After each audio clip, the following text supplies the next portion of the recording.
Hi, I'm Jake, And I'm Tim. and today we're going to show off one of the most controversial Bibles still in print, and that is the Dake's Annotated Reference Bible. So controversy, mostly because the man behind the Dake's Annotated Reference Bible was a controversial character all by himself. In more ways than one. Oh yeah. But first off, let's talk about the Bible a little bit, and then we can go into the man. So we have two different Bibles here. They're going to be identical on the inside. However, this one has the thumb tabs and is a larger size. This is the bonded leather. This is going to be the genuine leather, Which is really disappointing. yeah. When you're talking about genuine leather, you want You expect something. a huge difference. Yeah. Yeah. So just by feel, there is not a lot of difference in the feel between the bonded and the genuine leather. However, you could feel that the genuine leather is thicker Yeah. and just a little more sturdy. Yeah. Um, Now, what Bible did we review a couple weeks ago that was bonded? Oh, it was the Thompson. Yeah, and it was really reference. disappointing as well. Yeah, the genuine leather in that was almost exactly like what we got here. So right. It's not really an apples to oranges comparison because they feel really similar. So let's go into what the Dake's Bible actually is. Annotated Reference Study Bible, it's the same thing no matter what people are calling it.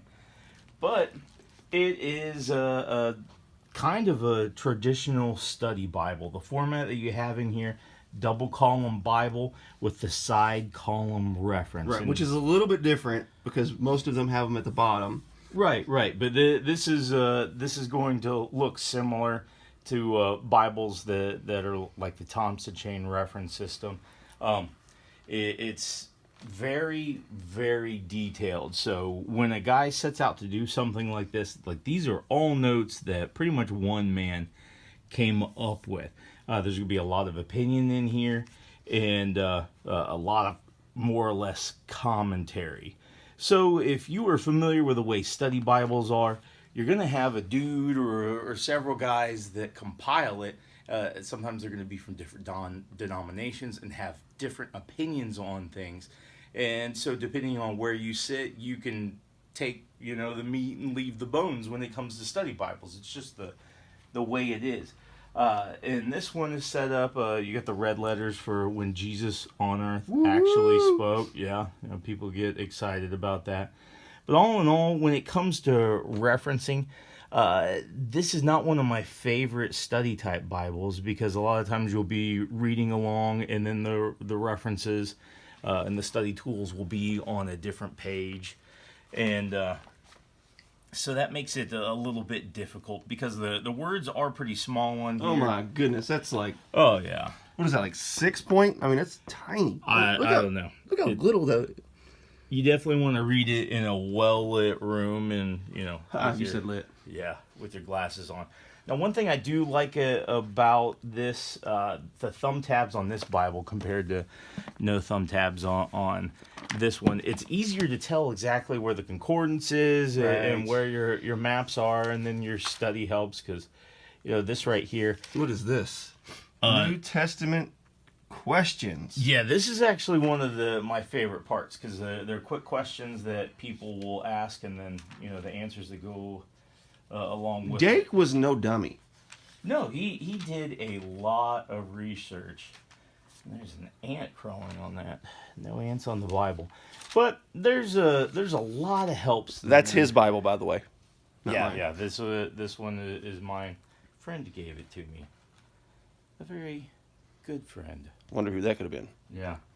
So the concordance on this is pretty good. It's got some maps. The maps are a bummer. Yeah, maps. There's no color whatsoever. Yeah, and it's the thin paper and all kinds of ghosting, as the fancy people call it, or as I call it, bleed through.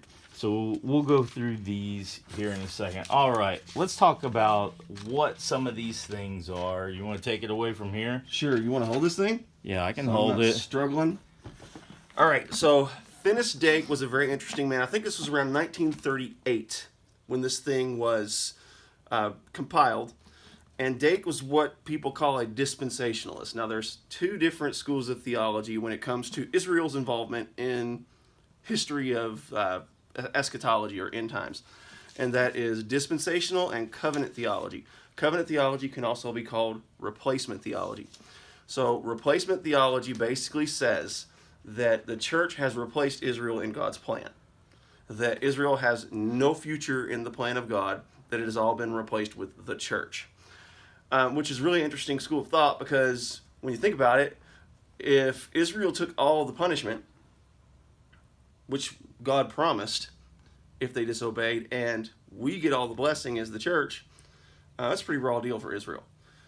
So that school of thinking doesn't even make sense, even in that scheme. But also, when you look at biblical prophecy and the promises of restoration to Israel, it cannot be talking about the church. So Dake was a dispensationalist. Now, what a dispensationalist believes is that God works in dispensations of times in certain ways.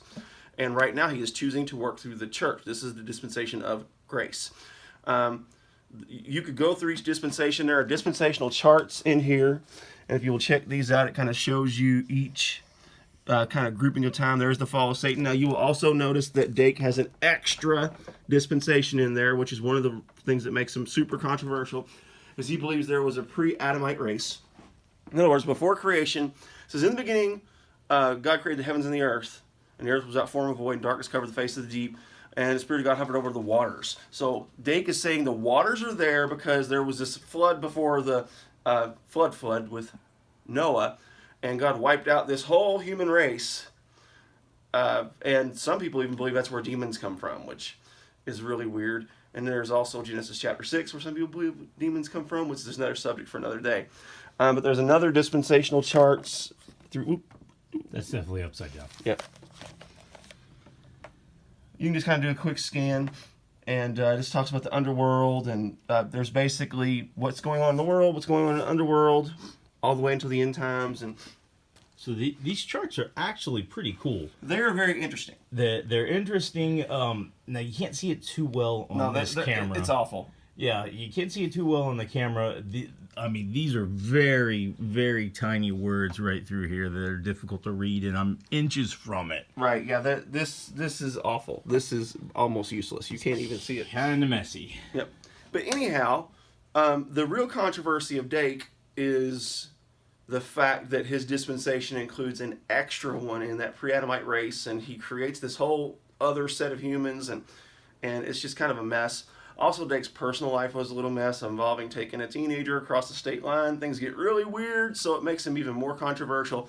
However, Dake does deserve credit for being the first person to bring a Pentecostal commentary to a Bible, so he does have that to his credit. So that's kind of the difference between dispensationalism and covenant theology.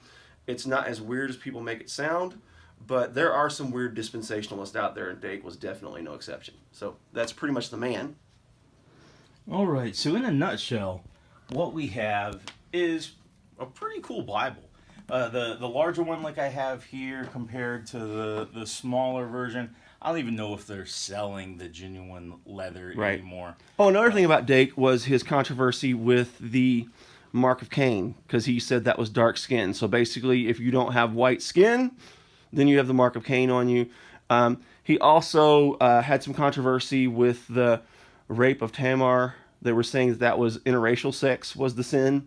Yeah. So, I mean, he had all kinds of issues. And one thing we forgot to point out is this was written in 1938. It's a very different time, very different era. And a lot of his theories have actually been debunked since there has been a lot of archaeological discoveries and various things. So right. You have that as well. And if you go to the Dake's website, the official site that actually sells these, and then, just his published works, because he wrote some books too, you're going to read that, this was Spirit-led. The entire Dake's Annotated Reference Bible was Spirit-led. Right. So the stuff that they have removed that was a little bit more controversial, like they kind of pulled the... They pulled a Mormon. The Mormons, when it was like blacks can't be priests. Oh, wait, we changed our mind. That wasn't so inspired after all. Yeah. Yeah. Oh, yeah. So, you know what? Controversy, well, that's kind of what we deal with on a daily basis. Yep. The Dake's Annotated Reference Bible. It's got great paper. It's a decently put together Bible, lots of good, profitable commentary. So if you're going to get one, you're going to read some interesting stuff in here, some interesting opinions and theories that have been debunked. So this is not a beginner's Bible, that's for sure. And I'll even say Dake's stuff on end times prophecy and the apocalyptic literature is super interesting. Mm-hmm. Yeah, there's a lot of legit stuff in here. It's just the, slightly strange stuff. You just have to know what you're getting.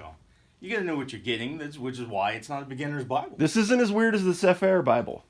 No, that was definitely interesting on a completely different level. So long story short, this big Bible, not something you're going to want to be carrying around. No. Super heavy, difficult to move around. It likes to sit on a desk and be used for what it was meant to be.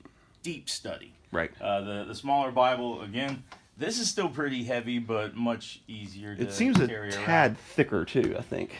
Possibly, but this one is way heavier. The paper in this is really good. I mean, I have no clue how old this Bible actually is, and it's held up for quite a few years. I haven't had it a super long time, but the paper in it is really, really done well. Long story short, interesting Bible. I recommend that you have it in your library.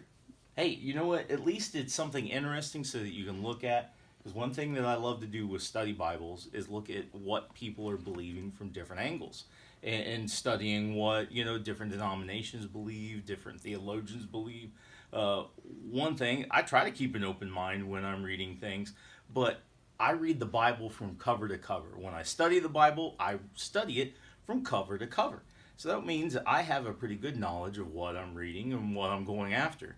So if I read something weird or I read something off, I can delve into it a little bit deeper and find out where these people are coming from. And I'm going to rely on my head knowledge that I have already learned about certain things. And it just is what it is. Study at your own risk. Really, that's just the Bible in a nutshell. The Bible is a strange book all by itself. Oh, yeah, you can't deny that. Definitely strange. Anyhow, we're sorry for the technical glitch we had last week. If anyone tried to watch our video and we were not asleep. That was not my fault. We were not in slow motion in real life. We don't know what happened. So anyway, we're going to sign off, and you all have a great Tuesday. Definitely. And remember, life is so much sweeter when you start your day with a heaping helping of PT&J. Bye.